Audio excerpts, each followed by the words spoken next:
Coming up next, the sawmill kit build. Hey, welcome back. Hope everybody's doing okay. Like always, I want to take this time to thank all my subscribers. For those who leave a comment, truly appreciate it. Been a while since I worked on my sawmill, so I decided to do a saw area for it, if you will. I got some printed pieces off the internet, which came in, but I was missing a bunch of pieces.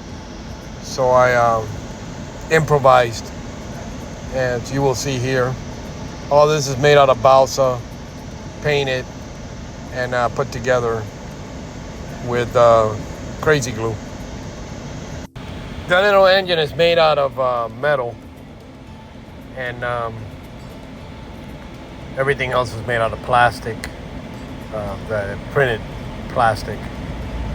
And here it is completed, all painted and ready to put the walls and roof on it, which I already had set up, but I took apart since I enlarged it a bit.